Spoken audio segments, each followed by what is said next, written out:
Welcome back to another episode of Humanitarian Horizons, Christina DiArcangelo Unveiled. I'm your host, Christina DiArcangelo, and as always, thank you for tuning in and being a part of this important dialogue around justice, advocacy, and humanity.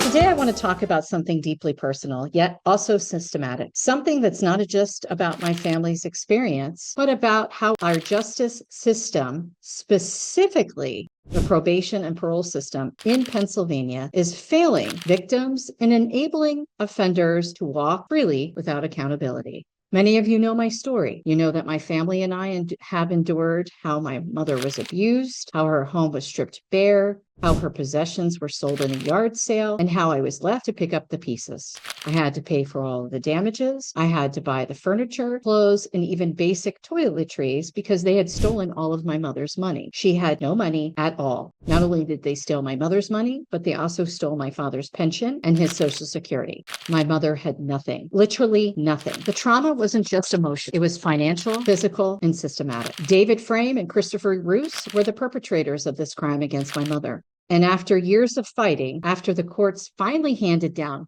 one sentence in August of 2024, I had at least a little hope that justice meant accountability. That hope, unfortunately, has been shattered. David Frame was sentenced to supervised probation. That means he's not supposed to leave the state without permission. That means he was also supposed to pay restitution. But guess what? Since the sentence, I have not received $1 of restitution. And I also found out he's been leaving the state and traveling for work. And sometimes he has left the state unsupervised.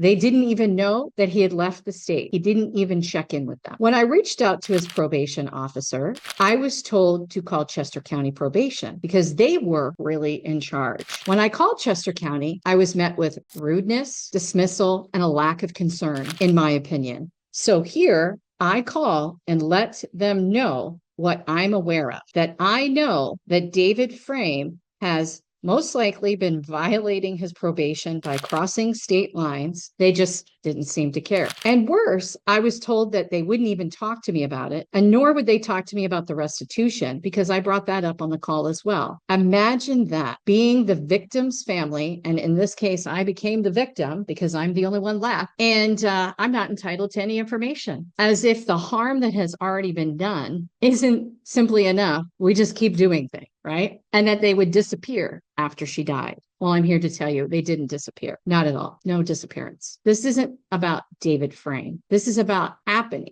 what is happening all over Pennsylvania. This is what's happening. How many other people are doing this? How many other victims and their families are being bothered by these things? When probation officers don't enforce the conditions of probation, offenders learn very quickly that they can get away with violations. They don't pay restitution, or they pay little bits of restitution. They don't stay within their boundaries, and victims are left carrying the burden. And let's be honest, when someone like David Frame can travel state to state unsupervised, what stops him from doing the same thing to another vulnerable person? I've written my book about how elder abuse occurs and how victims are easy targets. Rescuing Mom. Without enforcement, probation becomes nothing but a piece of paper and a false promise of justice. I even reached out to the elected officials in the state of Pennsylvania, Senator McCormick and Senator Fetterman, both of which I voted for, hoping that people like this would help our society. To this day, I've heard nothing. Isn't it their duty, their oath, to protect the people that they serve as a result of being an elected official? Where is the protection when victims like my mother, like myself, are ignored by the very system that is supposed to keep us safe? So here's my message today. We need reform in Pennsylvania as it relates to probation and parole. We need to ensure that probation and parole systems actually enforce the court orders, supervises the offenders, and respects the victims. We need accountability, transparency, and humility, because victims should not have to pay the price due to their abusers' crimes, financially, emotionally, throughout the years, to be re-traumatized over and over and over again at the hands of a broken system. So, to all of those listening, if you have been through something similar, please know that you're not alone. I will continue to use my voice, my platform, and my work to push for change because justice should mean something. This has been Humanitarian Horizons, Christina DiArcangelo Unveiled. Thank you for listening. Thank you for caring. And thank you for standing up with me as we fight reform.